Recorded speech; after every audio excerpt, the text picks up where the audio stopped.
ನಮಸ್ತೆ, YK YouTube ಚಾನಲ್ಗೆ ಸ್ವಾಗತ.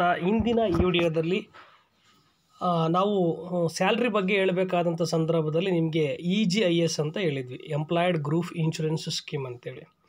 ಅಂದರೆ ಇದು ಸಹ KJID ಏನು ಮಾಡಿಸ್ತೀವಿ ಅದೇ ಇಲಾಖೆಗೆ ಸಂಬಂಧಪಟ್ಟಿರ್ತಕ್ಕಂತಹ ಒಂದು ಸಾಮೂಹಿಕ ವಿಮಾ ಯೋಜನೆ.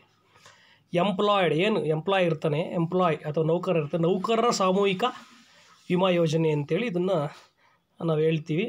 ಈಗ ನಾವು ಸಾಕಷ್ಟು ವಿಡಿಯೋಗಳನ್ನ ಅಪ್ಲೋಡ್ ಮಾಡಿದರೆ ಸುಮಾರು ಕೆಳಗಡೆ ಏನು ಮಾಡಿದ್ದಾರೆ ಅಂದರೆ ಕಮೆಂಟ್ ಮಾಡಿದ್ದಾರೆ, ಸರ್ ಅದು EGIS ಬಗ್ಗೆ, GIS ಬಗ್ಗೆ, ಗ್ರೂಪ್ ಇನ್ಶೂರೆನ್ಸ್ ಸ್ಕೀಮ್ ಬಗ್ಗೆ ತಿಳಿಸಿ ಅಂತ.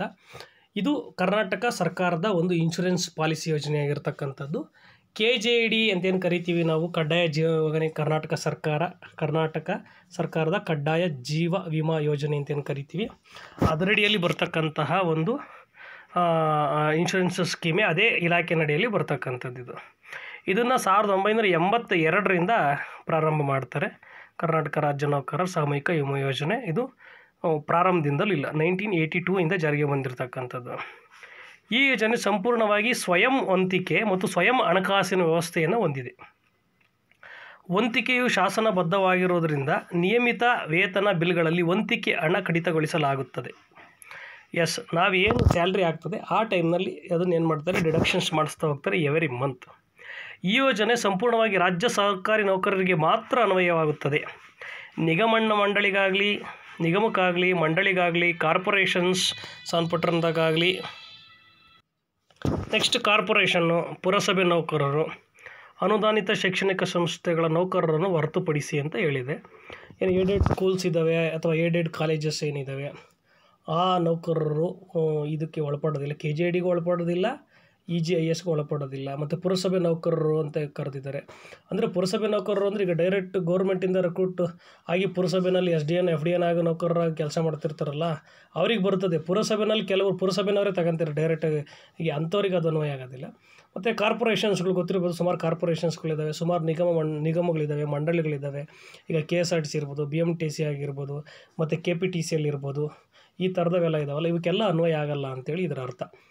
ಈಗ ಜಲಮಂಡಳಿ ಅಂತ ಐತೆ, ಇನ್ನು ಬೇರೆ ಬೇರೆ ಇರ್ತದೆ, ಈ ಥರದಕ್ಕೆಲ್ಲ ಅನ್ವಯ ಆಗಲ್ಲ. ಹಾಗೂ ಯಾವುದೇ ವೈಯಕ್ತಿಕ ಲೆಕ್ಕಪತ್ರದ ವ್ಯವಸ್ಥೆ ಸಹ ಇವರಿಗಿಲ್ಲ. ವಂತಿಕೆಯನ್ನು ಯಾವಾಗಲೂ ಮುಂಗಡವಾಗಿ ಪಾವತಿ ಮಾಡಬೇಕು. ಸಲ ಮುಂಗಡವಾಗಿ ಪಾವತಿ ಮಾಡೋದು. ಈಗ ಸ್ಯಾಲ್ರಿ ಆಗ್ತಾ ಇರಬೇಕು ಅಂತಂದರೆ ಆ ತಿಂಗಳದ್ದು ನಾವೇನು ಮಾಡ್ತೀವಿ ಅಂತಂದರೆ ಮುಂಚೆ ಏನು ಮಾಡ್ತೀವಿ, ಕಟ್ ಮಾಡಿಸ್ತೀವಿ. ಸ್ಯಾಲ್ರಿ ಆಗುತ್ತೆ, ಅದು ಮುಂಗಡವಾಗಿ ಮಾಡಿಸ್ತೀವಿ ಅಂತ ಅಂದರೆ ಏನಿಲ್ಲ.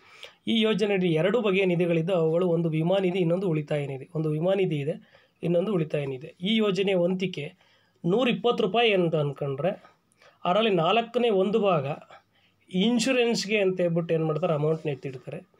ಇನ್ನು 4/3 ಭಾಗ ಏನು ಸೇವಿಂಗ್ಸ್ ಏನಿದೆ, ನಿಧಿ ಇದೆ, ಉಳಿತಾಯ ನಿಧಿ, ಅದಕ್ಕೆ ಅಂತ ಎತ್ತಿಡ್ತಾರೆ. ಇಲ್ಲಿ 4 ಭಾಗ ಮಾಡ್ಕೊಂಡ್ರೆ 4/4 ಭಾಗ ಏನಿದೆ, 1 ಭಾಗನ ವಿಮಾ ನಿಧಿಗೂ ಮತ್ತು 4/3 ಭಾಗನ ಉಳಿತಾಯ ನಿಧಿಗೂ ಎತ್ತಿಡ್ತಾರೆ. ಮುಂದೆ ನಿಮ್ಗೆ ಗೊತ್ತಾಗುತ್ತೆ. ಈಗ 120 ಡಿ ಗ್ರೂಪ್ ನೌಕರರಿಗೆ ವಂತಿಕೆ ಇರೋದೆ ₹100, C ಗ್ರೂಪಿಗೆ ಬೇರೆ ಇದೆ, B ಗ್ರೂಪಿಗೆ ಬೇರೆ ಇದೆ, D ಗ್ರೂಪಿಗೆ ಬೇರೆ ಇದೆ.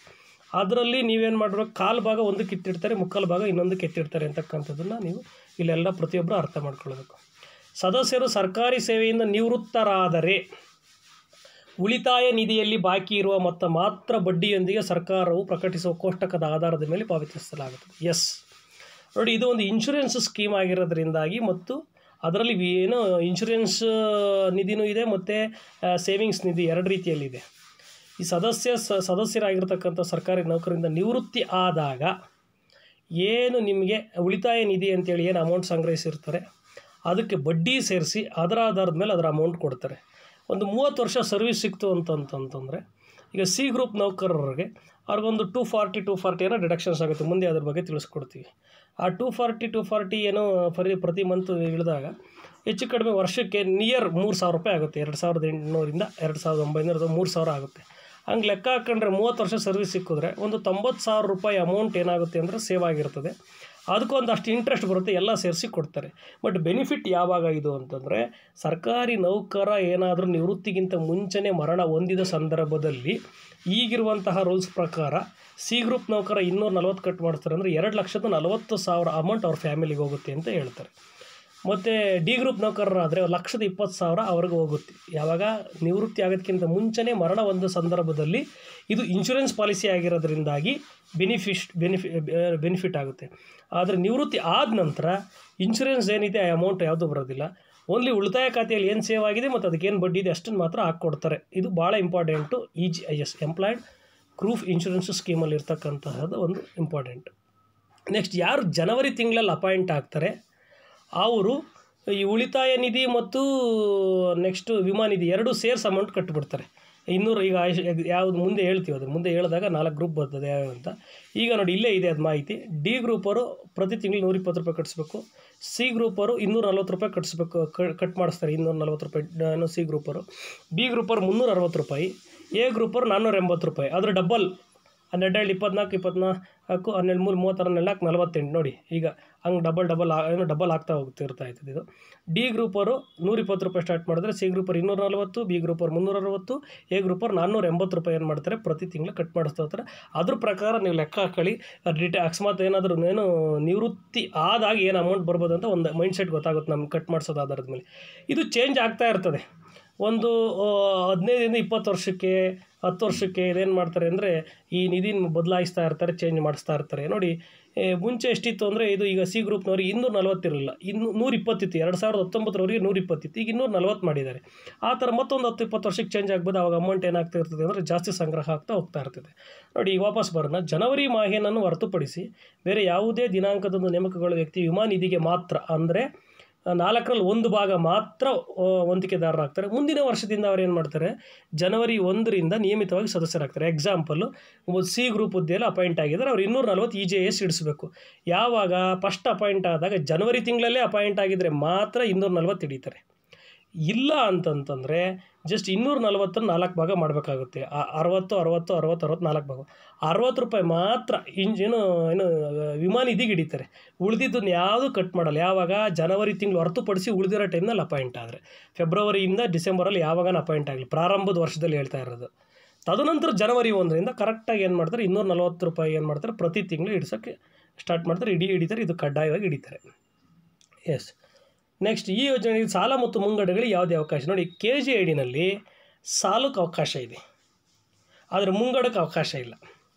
ಅದೇ ರೀತಿಯಾಗಿ ಈಗ ಹೊಸ ಪೆನ್ಷನ್ ಸ್ಕೀಮ್ ಇರೋರಿಗೆ NPS ಇದೆ ಬಿಡಿ. ಹಳೆ ಪೆನ್ಷನ್ ಸ್ಕೀಮ್ ಮಾಡಿಸ್ತಕ್ಕಂಥವ್ರಿಗೆ GPF ಅಂತ ಮಾಡ್ತಾರೆ, ಅದು ಪ್ರಾವಿಡೆಂಟ್ ಫಂಡ್ ಅಂತ. ಅದು ಸಹ ಏನಾಗ್ತೈತೆ ಅಂದರೆ ವಂತಿಕೆ ಇದೆ. ಅದು ಮುಂಗಡ ಇದೆ, ಮುಂಗಡ ತಗೊಳ್ಬೋದು. ಇಷ್ಟು ನಮಗೆ ಬೇಡ ಇಷ್ಟು ಅಂತ ಹೇಳ್ಬಿಟ್ಟು ನಾವು ದುಡ್ಡು ಎತ್ಕೊಂಡ್ಬಿಡ್ಬೋದು. ಆದರೆ KGIDನಲ್ಲಿ ಸಾಲದ್ದಿದೆ, GPFನಲ್ಲಿ ಮುಂಗಡ ಇದೆ. ಇದರಲ್ಲಿ ಎರಡೂ ಇಲ್ಲ. ನಾವು ಸಾಲನೂ ತಗೊಳಕ್ಕಾಗೋದಿಲ್ಲ, ಮುಂಗಡವಾಗಿ ನಮಗೆ ಬೇಡ ಇಷ್ಟಕ್ಕೆ ಸ್ಟಾಪ್ ಅಂತೇಳಿ ಅದನ್ನು ನಾವು ದುಡ್ಡು ಎತ್ಕೊಳಕ್ಕೆ ಡ್ರಾ ಮಾಡೋಕ್ಕೆ ಯಾವುದೇ ರೀತಿಯಾಗಿರ್ತಕ್ಕಂಥ ಅವಕಾಶ ಇಲ್ಲ. ಈ ಯೋಜನೆಯಲ್ಲಿ ವಂತಿಕೆದಾರರು 4 ಗುಂಪುಗಳನ್ನಾಗಿ group A, group B, group C, group D ಆಗಿ ಪರಿಗಣಿಸಿದ್ದಾರೆ. ಅದಕ್ಕೆ ಸಂಬಂಧಪಟ್ಟಂಗೆ ದುಡ್ಡು ಡಿಡಕ್ಷನ್ ಆಗುತ್ತೆ, ಅದಕ್ಕೆ ಸಂಬಂಧಪಟ್ಟಿರ್ತಕ್ಕಂತಹ ರೀತಿಯ ಲಾಭನೂ ಬರುತ್ತೆ. ಈಗ ನಿಮ್ದು 240 ಡಿಡಕ್ಷನ್ ಆದರೆ ಪ್ರತಿ ತಿಂಗಳು ಅದರಲ್ಲಿ 4ರ 1 ಭಾಗ ಮಾಡ್ಕೊಳ್ಳಿ. 4ರ 1 ಭಾಗ ಅಂದರೆ 6 6 4 24 ಎಸ್ 60 ರೂಪಾಯಿ ಆಗುತ್ತೆ. 60 ರೂಪಾಯಿನ ಇನ್ಶೂರೆನ್ಸ್ಗೆ ಅಂತ ಎತ್ತಿಡ್ತಾರೆ. ಇನ್ನು ಉಳಿದಿರ್ತಕ್ಕಂತಹ 180 ರೂಪಾಯಿ ಇರ್ತೈತೆ. 180 ರೂಪಾಯಿನ ಅವರು ಉಳಿತಾಯ ನಿಧಿಗೆ ಅಂತ ಇಡ್ತಾರೆ. ನಮಗೆ ಸರ್ವಿಸ್ಸು ನಾವು ಎಷ್ಟು ವರ್ಷ ಸರ್ವಿಸ್ ಸಿಗುತ್ತೆ, ಸರ್ವಿಸ್ ಕಂಪ್ಲೀಟ್ ಮಾಡಿ ನಿವೃತ್ತಿ ಆದಮೇಲೆ ಏನು ನಾವು ಪ್ರತಿ ತಿಂಗಳ ಏನು 180 ರೂಪಾಯಿ ಕಟ್ ಮಾಡಿಸಿದ್ರಿ, 4ರಲ್ಲಿ 3ನೇ ಭಾಗ ಏನಿತ್ತು ಅದೆಲ್ಲ ಒಂದು ಕಡೆ ಶೇಖರಣೆ ಆಗಿರ್ತದೆ. ಅದಕ್ಕೆ ವಿತ್ ಇಂಟ್ರೆಸ್ಟ್ ಹಾಕ್ತಾರೆ. ಎಲ್ಲ ಸೇರಿಸಿ ಒಂದಷ್ಟು ಅಮೌಂಟನ್ನು ಏನು ಮಾಡ್ತಾರೆ ಅಂದರೆ ಕೊಡ್ತಾರೆ. ಈ ಯೋಜನೆ ಸದಸ್ಯರು ಉನ್ನತ ಹುದ್ದೆಗಳಿಗೆ ಬಡ್ತಿ ಪಡೆದ ನಂತರ ಮುಂದಿನ ವಾರ್ಷಿಕೋತ್ಸವದ ದಿನಾಂಕ ನೆಕ್ಸ್ಟ್ ಇಯರ್ ಯಾವ್ದು ಇರ್ತೈತೆ ಅಲ್ಲಿಂದ ಏನಾಗ್ತೈತೆ ಅಂದರೆ ನೆಕ್ಸ್ಟ್ ವಾರ್ಷಿಕ ದಿನಾಂಕದಿಂದ ಜನವರಿ ಮಾಹೆಯ ಗುಂಪುಗಳಿಗೆ ಅನುಸಾರವಾಗಿ ವಂತಿಕೆ ಏನು ಮಾಡಬೇಕಾಗುತ್ತೆ, ಕಟ್ ಮಾಡಿಸಾಗುತ್ತೆ. ಪ್ರಮೋಷನ್ ಆದರೆ ನೋಡಿ ವಿಮಾ ನಿಧಿ ಉಳಿತಾಯ ನಿಧಿಗೆ ತ್ರೈಮಾಸಿಕ ಅವಧಿಯ ಬಡ್ಡಿ ಎಷ್ಟಾಗ್ತದೆ ಅಂತಕ್ಕಂಥದ್ದು ಬಡ್ಡಿ ದರನ್ನು ಕೊಟ್ಟಿದ್ದಾರೆ. ಈಗ 2007ರಿಂದ ಆನ್ವರ್ಡ್ಸ್ ಈ ಕಡೆಗೆ ಏನು ಮಾಡಿದ್ದಾರೆ ಅಂದರೆ ವಿಮಾ ನಿಧಿಗೆ ಇನ್ಶೂರೆನ್ಸ್ಗೆ 3.5% ಹಾಕ್ಕೊಡ್ತಾರೆ, ಉಳಿತಾಯ ನಿಧಿಗೆ 8% ಹಾಕ್ಕೊಡ್ತಾರೆ. ಇದು ತ್ರೈಮಾಸಿಕ ಅವಧಿಯಲ್ಲಿರ್ತಕ್ಕಂಥ ಬಡ್ಡಿ ದರ. ಇದು ಇಂಪಾರ್ಟೆಂಟ್ ಆಗಿರ್ತಕ್ಕಂತಹ ಮಾಹಿತಿ.